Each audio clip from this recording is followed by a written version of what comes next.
Hello to today's episode of The Untold, the show where we have amazing people and we discuss all about their journeys. I'm your host, Abdullah AlHendyani. I'm joined by my colleague, Lujain AlAtheri. And today we have a very special guest, Miss Hussa AlHassawi, who is a transformational life coach, which I think is a really interesting specialty to have. It is, yeah, and I think, from going to her socials, she's all about helping people improve themselves, which is, I think it's a very courageous, career path to take, where you have a great knowledge and you're influencing people to the betterment of their life. And something I'm curious to talk to her about is the power of the subconscious mind and how it affects our daily lives, Right. which is something she talks about a lot. And I'm curious to see what she has to say about the matter. I am curious as well, and for that, we are going to go on a very quick break and we'll come right back after it with her.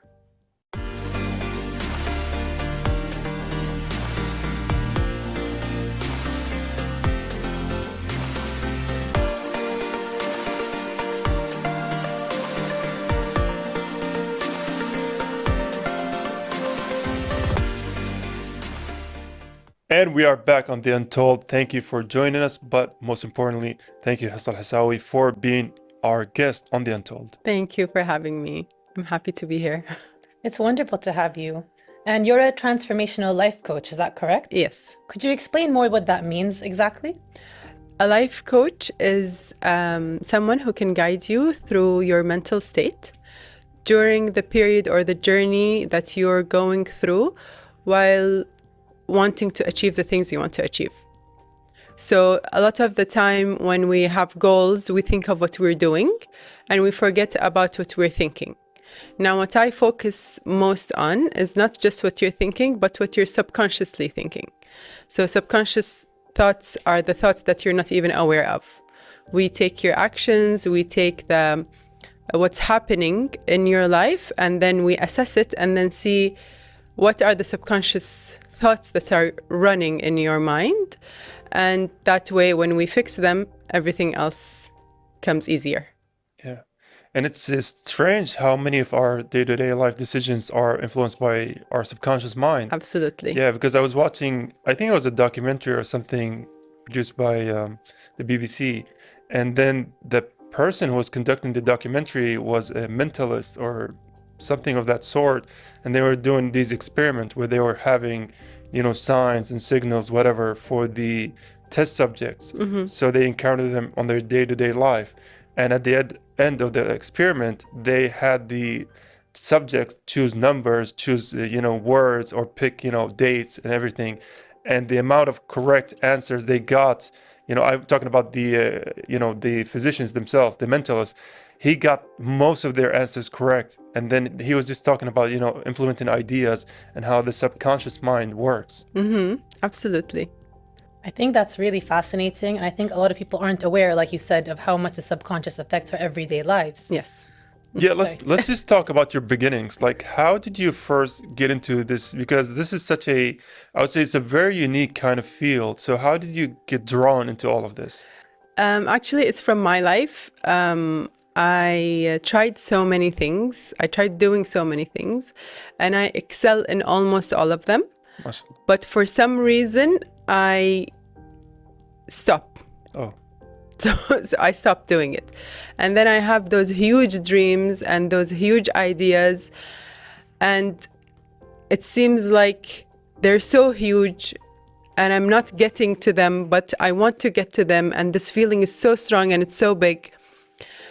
So when I noticed how I start so many things and I excel at those things, but then I stop, I realized there must be something happening because I cannot explain it. It's not what I'm doing.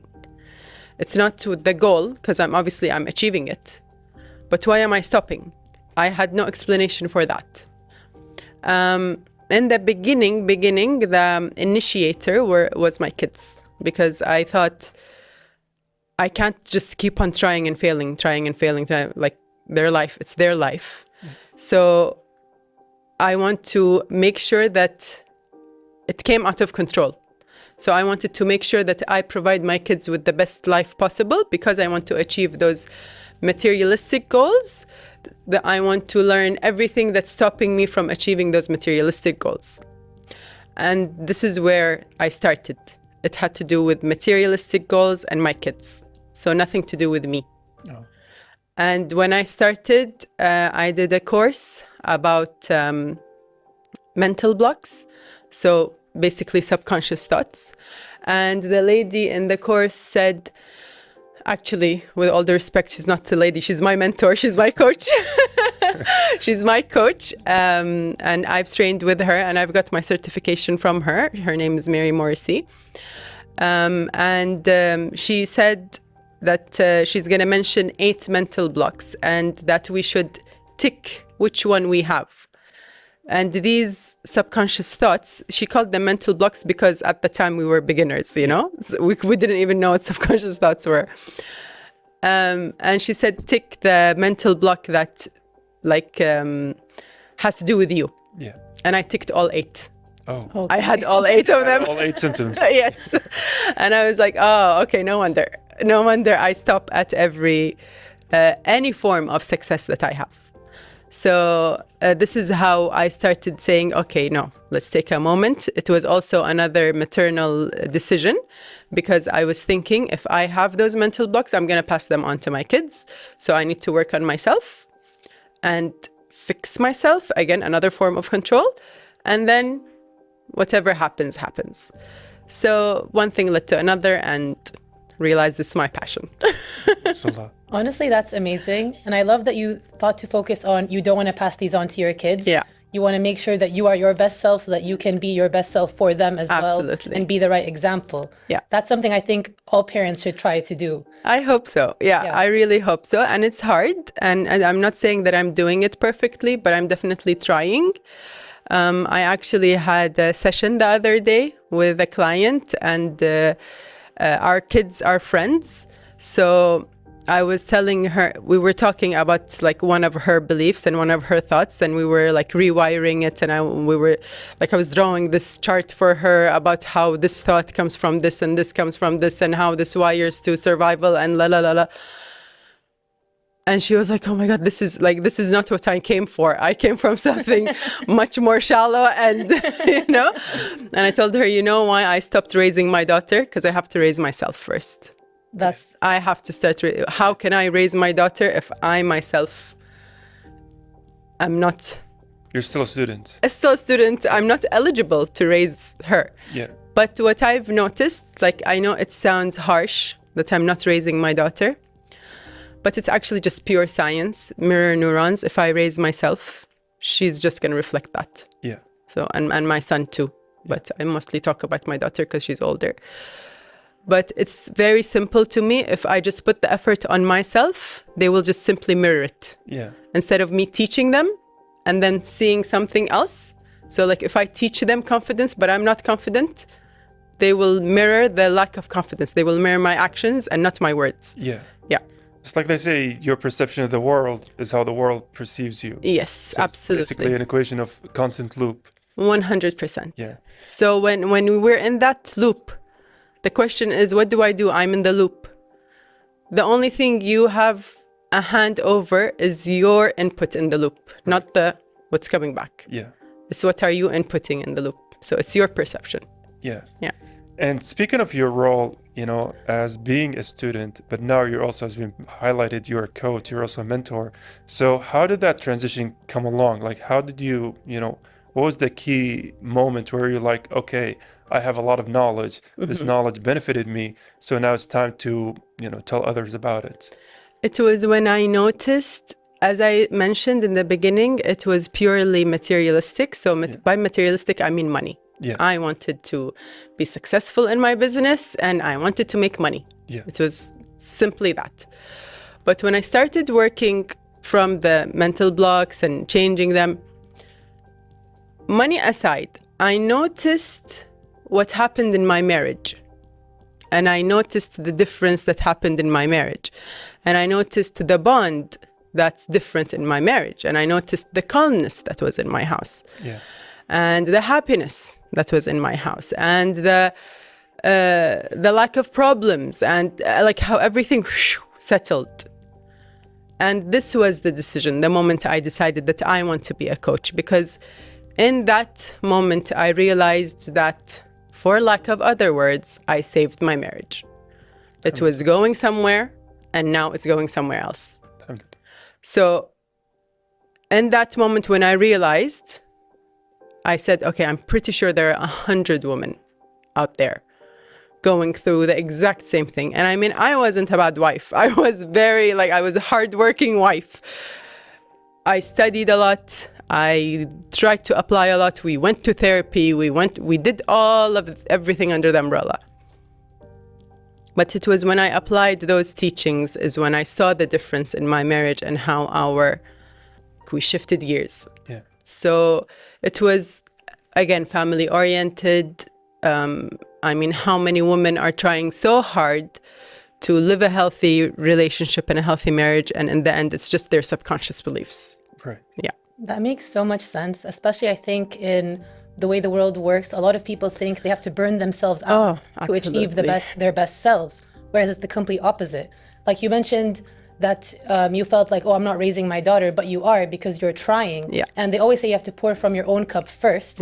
Even on airplanes, if it's going to crash, you have to put the oxygen on yourself first before someone else. Because if you don't take care of yourself, you cannot take care of anybody around you 100%. or anyone in your life.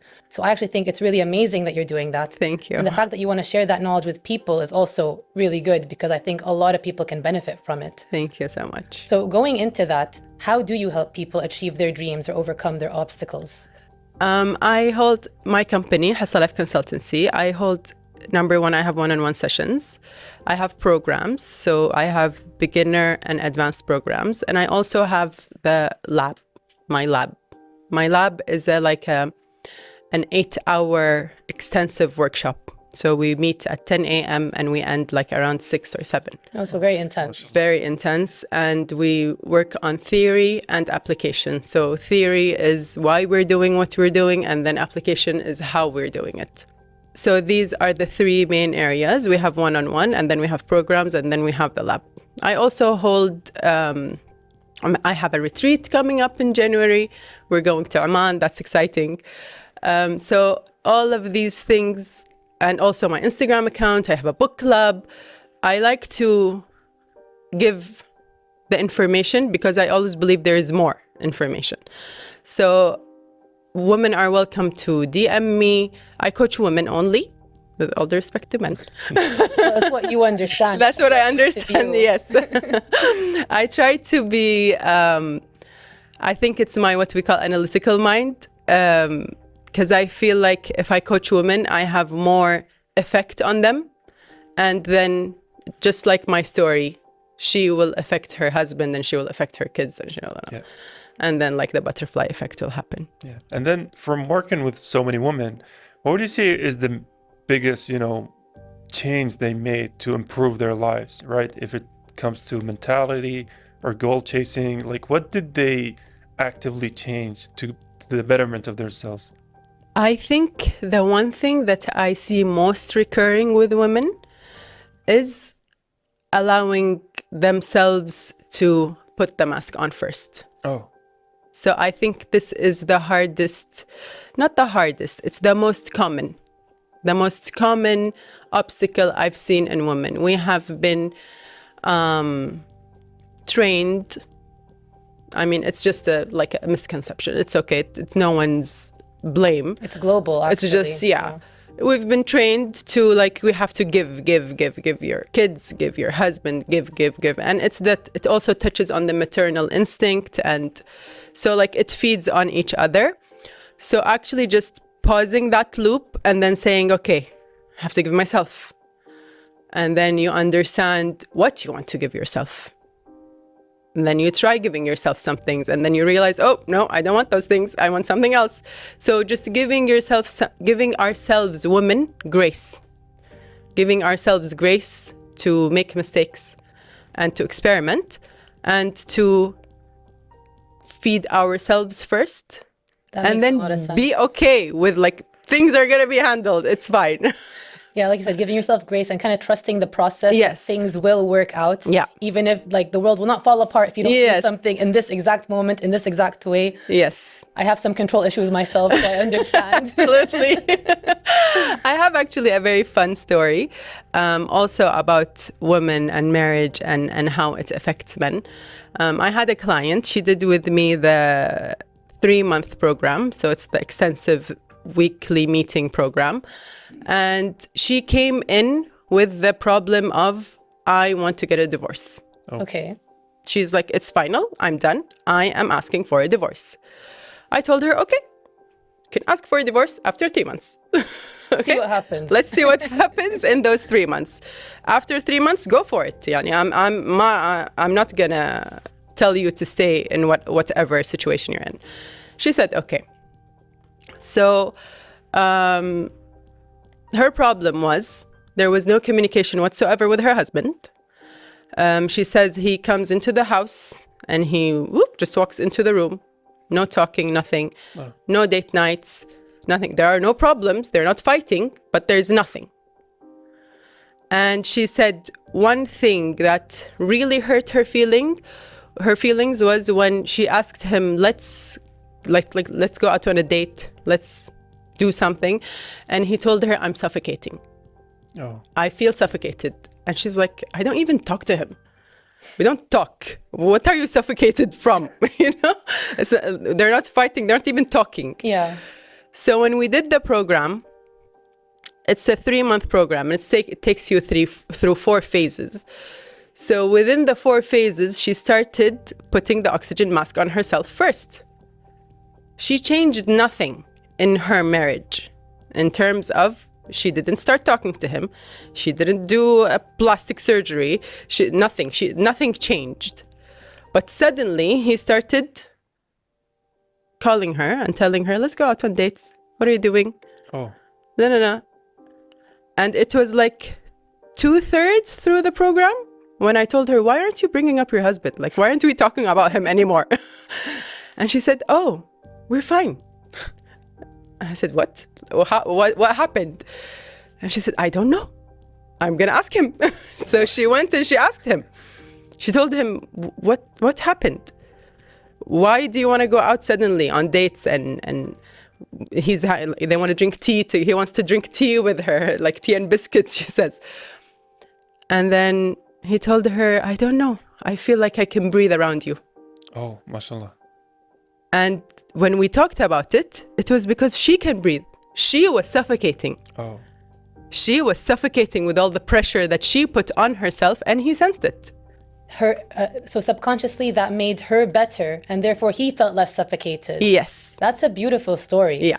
Unfortunately, we have to go on a short break right now, but I hope we can talk more about this afterwards. Stay tuned. We're going on a short break.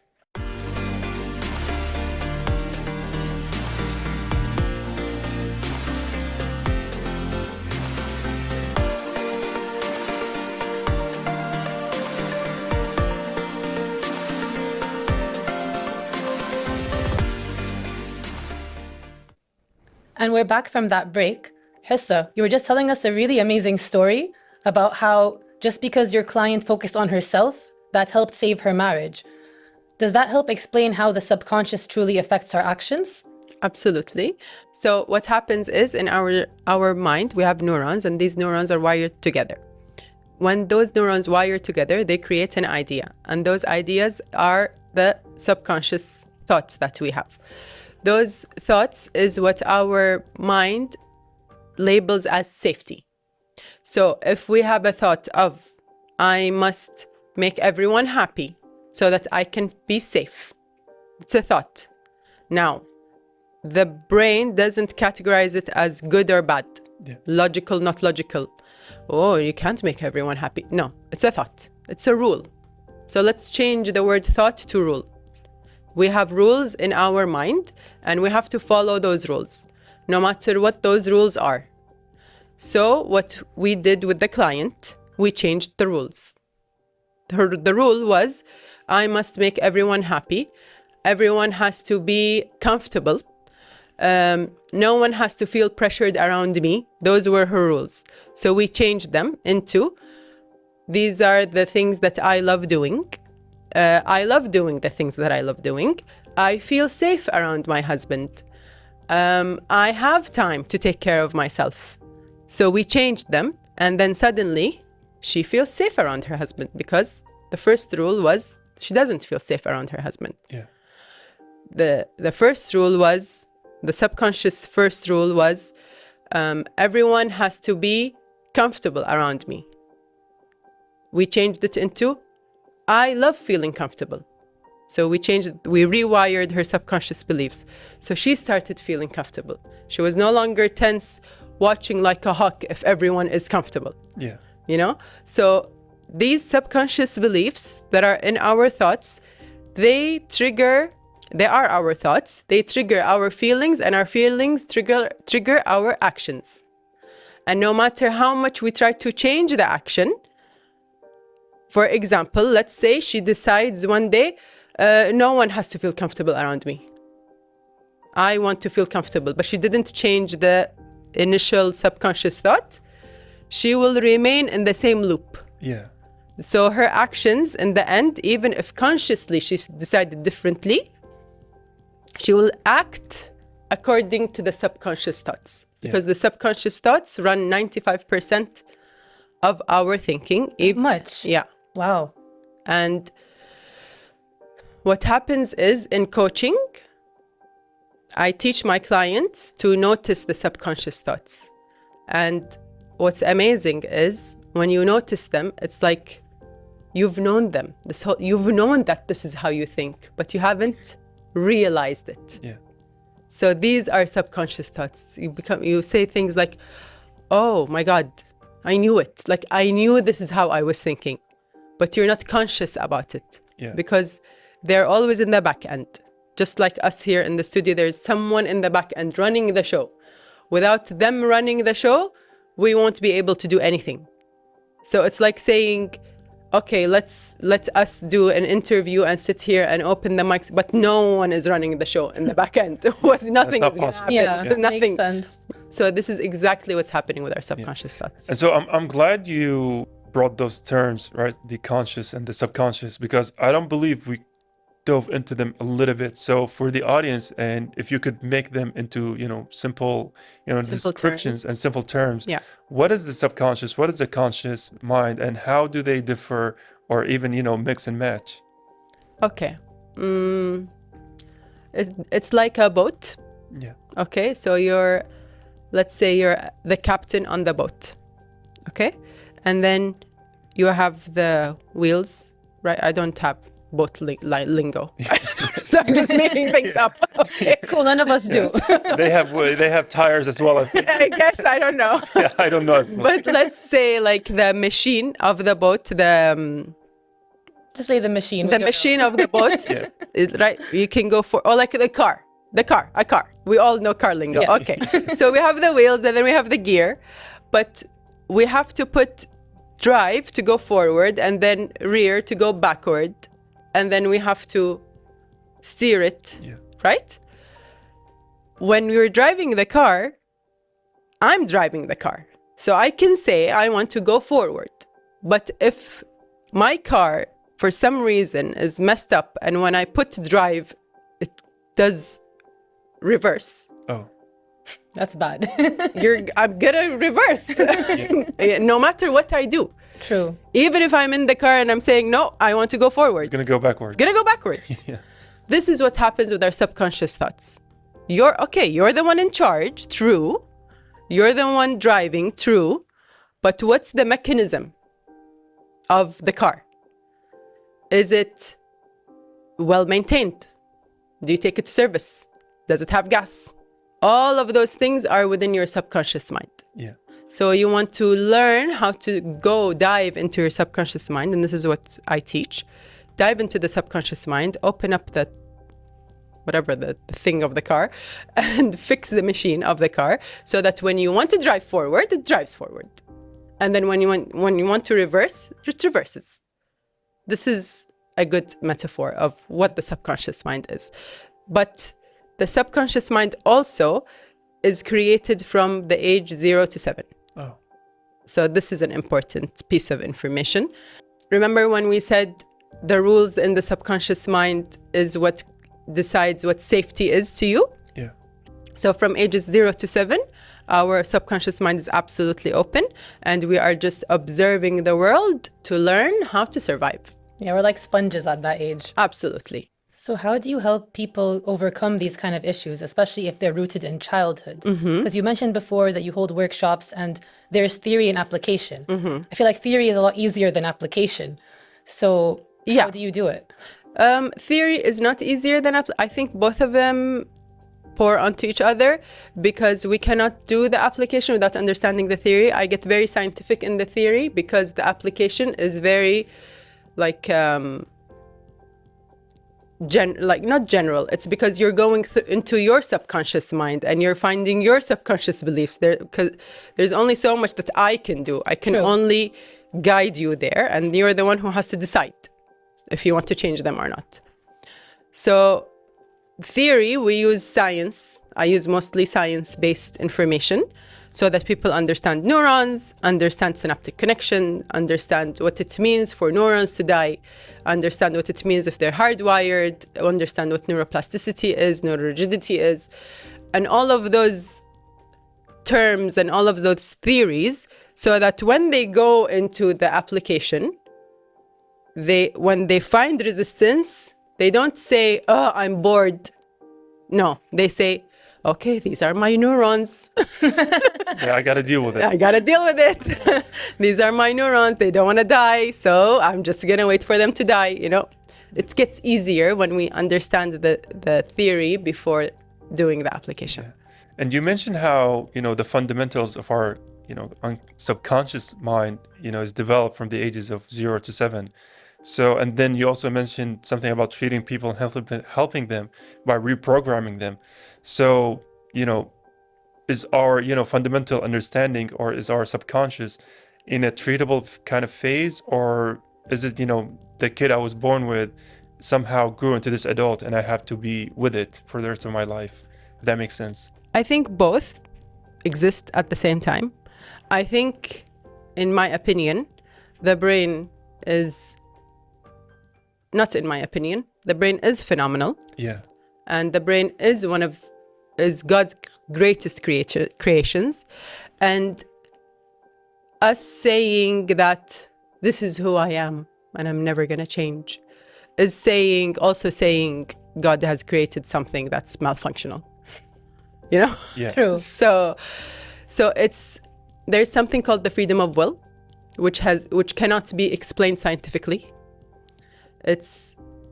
We all have the freedom of will, and we practice it even when we think we're not practicing it. So when we say this is who I am and I'm never going to change, you're practicing your freedom of choice and freedom of will to not change. So you're choosing not to change. Yeah. So we can also practice our freedom of will and choose to change. I have a client who's 73 years old. She just started changing. Bless her. That's okay. Yeah. Yeah. And it's happening. It happened. Doesn't mean it was super duper easy, but it definitely meant that she realized that she has the ability and that she can change. The child that we grew up as, who made those rules, was learning to survive. Now we are an adult. We can choose to say, this child can run my life, or we can say it's just a bunch of neurons and I can change them because I have the freedom of will. Honestly, that's really amazing. And for instance, I spoke to someone once at uni because I was struggling with anxiety and some issues. And I would say stuff like, I have to do this, I have to do this. And she said, do you notice the language when you talk about yourself? Mm-hmm. Why is it have to? Why are you so hard on yourself?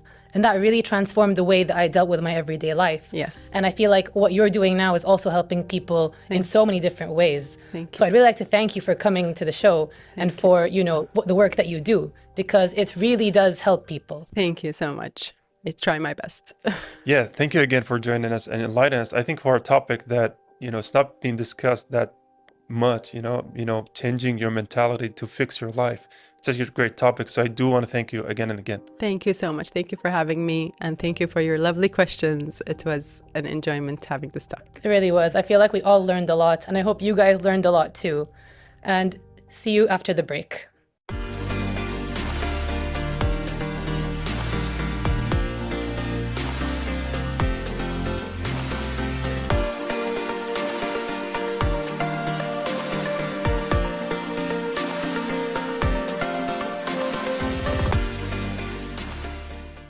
Well, that was the end of today's episode of The Untold. Honestly, amazing episode. The amount of knowledge Hussa had was beyond anything I expected. Same, because she came at it from a very scientific standpoint as well, which I thought was really interesting. I had no idea about how the neurons are part of the subconscious and that it makes 95% of our thoughts. That was something I had no idea. Yeah, honestly, like a lot of the things she talked about, it was so fascinating to see the science behind it, right? To know that your everyday, decision and, thought process has a mechanic behind it. That was really, thought-provoking.